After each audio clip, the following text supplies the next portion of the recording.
আমার চ্যানেলে নতুন হলে অবশ্যই চ্যানেলটি সাবস্ক্রাইব করে বেল আইকনটি প্রেস করে অবশ্যই পাশে থাকবেন। এডুকেশনাল ক্রিয়েটিভিটি চ্যানেলে সকলকে স্বাগত। আজ গুরুত্বপূর্ণ আপডেট দেবো আপনাদেরকে। ওএমআর মামলা 2014 টেট ওএমআর মামলা খারিজ। এটাকে আমরা বলতে চাইছি যে মানিক বাবুর ওএমআর মামলা খারিজ। কেন মানিক বাবুর ওএমআর মামলা খারিজ বলছি, আপনারা ভিডিওটি শেষ পর্যন্ত দেখলে বুঝতে পারবেন। যে চারিদিকে একটা জিনিস চলছে যে ওএমআর বাতিল হবে, 2014 টেট বাতিল হবে, 65,000-এর চাকরি চলে যাবে। এসএসসি 26,000-এর পরে এই রবটি কিন্তু চারিদিকে উঠেছে। সত্যিই কি বাতিল হবে না হবে, এই অর্ডার কপি দেখে আমরা কিন্তু কিছুটা হলে জাস্টিফাই করতে পারবো। কারণ পশ্চাৎ সেই সময় বলেছিলেন যে নির্দিষ্ট টাইমের মধ্যে তোমরা যদি আবেদন করো তাহলে কিন্তু আমাদের ওএমআর শিট প্রোভাইড করতে পারবো। কিন্তু নির্দিষ্ট টাইমের মধ্যে করেনি। কিন্তু আরটিআইয়ের মাধ্যমে, কোর্ট কেসের মাধ্যমে তাদের অধিকার রয়েছে তাদেরকে জানা, রাইট টু ইনফরমেশন 2005 অনুযায়ী। সেই মতো তারা তথ্য জানতে পারে। ওখানেই গণ্ডগোল হয়, যখন আরটিআইয়ের সঙ্গে ডিজিটালাইজ কপি কেসের মাধ্যমে জানতে চায় সেখানে তথ্য গরমিল হয়। কিন্তু এখানে তো পশ্চাৎ বেঁধে দিয়েছিল যে নির্দিষ্ট টাইমের মধ্যে আবেদন করতে হবে। তারপরে যে ওএমআর পুড়িয়ে দেবে না ঘরে রেখে দেবে সেটা তাদের ব্যাপার। একাধিক মামলা কিন্তু এখানে খারিজ হয়েছে ওএমআর সংক্রান্ত। আমরা দেখেছি 2023 সালে এসে 2024 সালে এসেও ওএমআর মামলা খারিজ হয়েছে রাজাশেখর মান্তা, বিশ্বজিৎ বাসু বেঞ্চ থেকে। সেখানে আমরা দেখেছি যে 20 লক্ষ ক্যান্ডিডেট যেখানে অ্যাপিয়ার হয়েছিল সেখানে বলা হয়েছে ওয়ান্ট অফ অ্যাকোমোডেশন, মানে জায়গার অভাবে, ওয়ান্ট অফ প্লেস, জায়গার অভাবে ওএমআর ডিস্ট্রয় করা হয়েছে, রাখা সম্ভব নেই। এর উপরে ভিত্তি করে ওএমআর মামলা কিন্তু ডিসমিস হয়েছে আমরা দেখেছি। এছাড়াও আরও একটা অর্ডার দেখেছি যেখানে 2022 সালের মানে পরবর্তী রিটগুলো অ্যাকসেপ্ট করানো, 2022 সাল পর্যন্ত অ্যাকসেপ্ট করানো এমনটাই বলা হচ্ছে। কারণ 2022-এর সময় এসে বিভিন্ন রকম তথ্য পর্ষদ ক্যান্ডিডেটদের সাপ্লাই করেছিল, যেখানে 500 টাকা করে দিলে ডিজিটালাইজ কপি ইত্যাদি বলা হয়েছিল। এই অনেক বিতর্ক এখানে তৈরি হয়েছিল। তো এখন আমরা দেখে নেব কেন আমি বলছি যে মানিক বাবুর মানে ওএমআর টেট 2014 ওএমআর মামলা খারিজ হলো, সেটা আমরা কিন্তু এই ভিডিওতে আমরা দেখে নেব। ওএমআর মামলা মানে ওএমআর মামলার ফলে টেট বাতিল না হওয়ার ফলে অনেকগুলো কারণ রয়েছে। তো চলুন সেই অর্ডারটি আমরা দেখলে কিন্তু পুরোটাই বুঝে যাব মানিক বাবুর ওএমআর মামলা খারিজ। চলুন আমরা দেখে নিই। দেখুন, এই একটি ওএমআর মামলা। সেই ওএমআর মামলাতে স্পষ্ট লেখা ছিল, আমি মানিকবাবুর ওএমআর মামলা পরবর্তীতে দেখব, আমরা এইটার পরেই দেখব। তো এখানে দেখুন, council of the board submit that at least 20 lakhs student seat for TET examination which is conducted on a yearly basis. In the previous years there was some gap between one TET and examination and others. It is further submitted that given the volume of the candidates who sit in such examination, it is not possible for the board to preserve the original OMR sheets for each year to of 20 lakh and odd candidates. তো এখানে স্পষ্ট অর্ডারে লেখা রয়েছে, দেখুন, the board was justified in destroying the original TET examination OMR marksheets of 20 lakhs candidates for want of infrastructure, want of accommodation বা want of infrastructure বা want of place, জায়গার অভাবে এতজনের ওএমআর শিট রাখা যায় না। এর উপরে ভিত্তি করে কিন্তু জাস্টিস রাজাশেখর মান্তা একটি মামলা কিন্তু খারিজ করেছিল।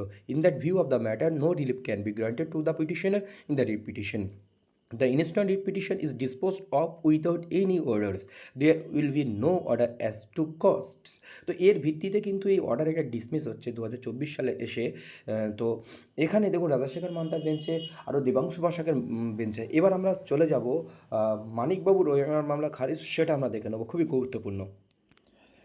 দেখুন, যেটা আগে বলছিলাম, কেন আমরা এটা বলছি মানিকবাবুর ওএমআর মামলা খারিজ, এখানে বলা হয়েছে স্পষ্ট। দেখুন, নাম্বার 8 এসএল নাম্বার এত 6135 2019 Maniklal Das versus the state of west Bengal. Maniklal Das বলতে এখানে আমি সেই মানিকবাবুর কথাই বললাম, এখানে মানিক ভট্টাচার্যের কথা কিন্তু বলিনি।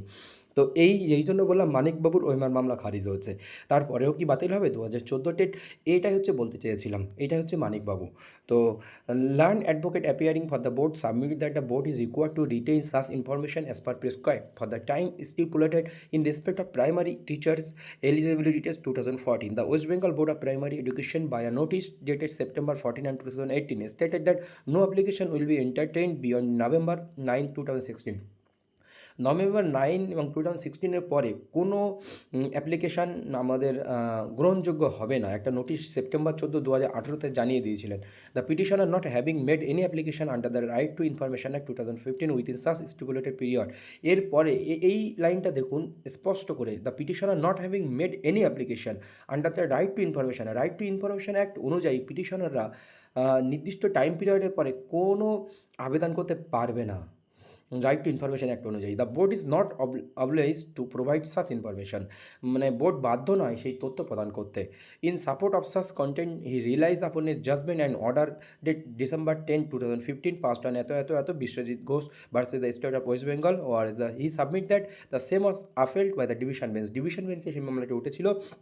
Mat 79 of 2016 reported in 2016 SSC online call eto. The state represented the petitioner claims who have participated in the primary teacher eligibility test 2014. Such test was conducted by the West Bengal Board of Primary Education.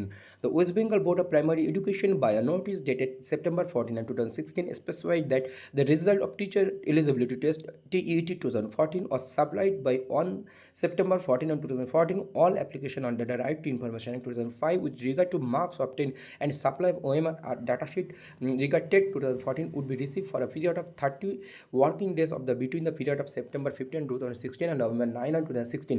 November 9 2016 এবং September 15 এর মধ্যে 2016 মধ্যে এই 3 মাসের এই 30 ডেজের মধ্যে যারা আবেদন করবে তারাই কিন্তু তারা নির্দিষ্ট রাইট টু ইনফরমেশন অ্যাক্ট অনুযায়ী সমস্ত তথ্য তাদেরকে দেওয়া হবে। No application will be entertain beyond the such date and time period specified.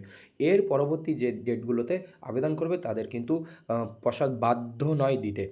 এটা কিন্তু পশ্চাদের পক্ষে দাবি ছিল। তার পরিপ্রেক্ষিতে কিন্তু জাস্টিস দেবাংশু বসাক, যিনি এসএসসির 26,000 চাকরি বাতিল করেছিলেন ডিভিশন বেঞ্চে, সেটার প্রপক্ষিতে কিন্তু এই মামলা ডিসমিস হয়েছিল। Such a clause was considered the Biswajit Ghosh.